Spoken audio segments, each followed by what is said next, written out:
Hi friends, good morning all. Daily morning 6 o'clock நம்மளுடைய சேனலில் வந்து 2024 ஜான் டு ஏப்ரல் மந்த் வரைக்கும் இருக்கிற கரண்ட் அஃபேர்ஸை டெய்லி 20 கொஷின்ஸ் ரீகால் பண்ணிட்டு வரோம். ஓகே, இன்னொரு டாப்பிக்குள்ளே வந்து நம்ம போயிடலாம். அயோத்தியில் ரீசெண்டாக திறந்திருக்க ஏர்போர்ட்டோட நேம் என்னன்னு கேட்டாங்கன்னா மகரிஷி வால்மீகி சர்வதேச விமான நிலையம். அடுத்ததாக எக்ஸ்போசெட், அதனுடைய விரிவாக்கம் என்னென்னு பார்த்தீங்கன்னா எக்ஸ்ரே போலாரிமீட்டர் சேட்டலைட். அடுத்ததாக பிஎஸ்எல்வி ராக்கெட்டில் இருக்கிற PS4 அப்படின்ற இயந்திரத்துக்கு ஒரு டெஸ்டிங் வந்து பண்ணியிருப்பாங்க. அந்த டெஸ்டிங்கோட நேம் என்னன்னு கேட்டாங்கன்னா POEM. இது வந்து 3வது முறையாக நடக்கிற பரிசோதனை முயற்சின்னு சொல்லிட்டு சொல்கிறாங்க. அடுத்ததாக PS4 எந்திரத்தில் விசா சாதனம் அப்படின்னு சொல்லிட்டு ஒன்று செட் பண்ணியிருப்பாங்க. இது எதுக்காகன்னு பார்த்தீங்கன்னா கிளைமேட் சேஞ்சை வந்து ப்ரிடிக்ஷனுக்காக.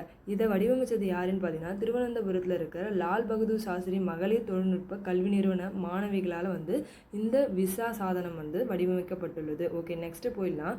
சென்னை மியூசிக் அகாடமியினுடைய 97வது இசை விருதுகள். இதில் சங்கீத கலாநிதி விருது யார் பெற்றிருப்பாங்கன்னு பார்த்தீங்கன்னா பாம்பே ஜெயஸ்ரீ அவர்கள்.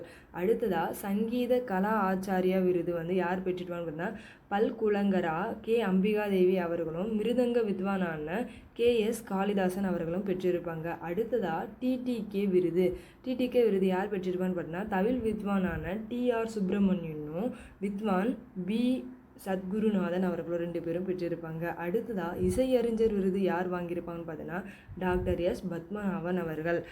அடுத்ததாக கடல்சார் ஏற்றுமதியில் இந்தியாவினுடைய ரேங்க் என்னன்னு பார்த்தீங்கன்னா 4ஆம் இடத்துல வந்து இருக்குது. அதாவது கடல் சார்ந்த பொருட்களினுடைய ஏற்றுமதியில் இந்தியா வந்து 4th ரேங்க்கில் இருக்காமா. அடுத்ததாக ரிசர்வ் பேங்க் வந்து நம்மளுடைய ரிசர்வ் பேங்க் என்ன பண்ண போகுதுன்னு பார்த்தீங்கன்னா ஜப்பானுடைய ஹிட்டாச்சியோட கூட ஜாயின் பண்ணி UPI ATMஸை வந்து திறக்க போகிறாங்களாமா. அடுத்ததாக இந்திய கோயில் கட்டடக்கலையினுடைய பாரம்பரியத்தை வந்து காட்சிப்படுத்துகிற அருங்காட்சியகம் எங்கே அமைக்க போகிறாங்கன்னு பார்த்தீங்கன்னா அயோத்தியில் வந்து அமைக்க போகிறாங்க. அடுத்ததாக கடந்த ஆண்டில் 2 நகராட்சிகளை வந்து ஒருங்கிணைந்து ஒரு மாநகராட்சியை வந்து உருவாக்கியிருப்பாங்க. அதில் வந்து அயோத்தி தான் வந்து மாநகராட்சியாக வந்து உருவாக்கியிருக்கோம். எந்த 2 நகராட்சிகளை இணைத்தாங்கன்னு பார்த்தீங்கன்னா பைசாபாத்தும் அடுத்ததாக அயோத்தி 2த்தையும் ஜாயின் பண்ணி அயோத்தி என்ன பண்ணிட்டாங்க, மாநகராட்சியாக உருவாக்கிட்டாங்க. அடுத்ததாக மருத்துவமனைக்கும் கல்வி நிறுவனங்களுக்கும் செலுத்தப்படுற UPI பரிவர்த்தனையினுடைய உச்ச வரம்பு எவ்வளோ இருக்கலாம்னு பார்த்தீங்கன்னா 5 லட்சம் வரைக்கும் வந்து UPI மூலமாக நம்ம வந்து பேமெண்ட் பண்ணிக்கலாம். எதுக்காக? ஹாஸ்பிட்டலுக்காகவும் எஜுகேஷனுக்காகவும். எப்போ வந்து இந்த நடைமுறை வந்ததுன்னு பார்த்தீங்கன்னா ஜனவரி 1, 2024.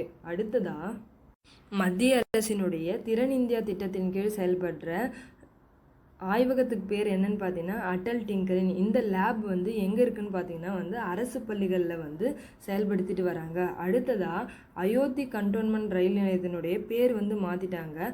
அது பேர் என்னன்னு பார்த்தீங்கன்னா அயோத்தி கோயில் சந்திப்பு. அதுதான் வந்து அயோத்தி கண்டோன்மெண்ட் ரயில் நிலையத்தினுடைய மற்றொரு பெயர்னு கேட்பாங்க. அடுத்ததாக மத்திய அரசினுடைய திறன் இந்தியா திட்டத்தின் கீழ் செயல்படுற லெபார்ட்டரியோட நேம் என்னன்னு பார்த்தீங்கன்னா அடல் டிங்கரிங் ஆய்வகம்.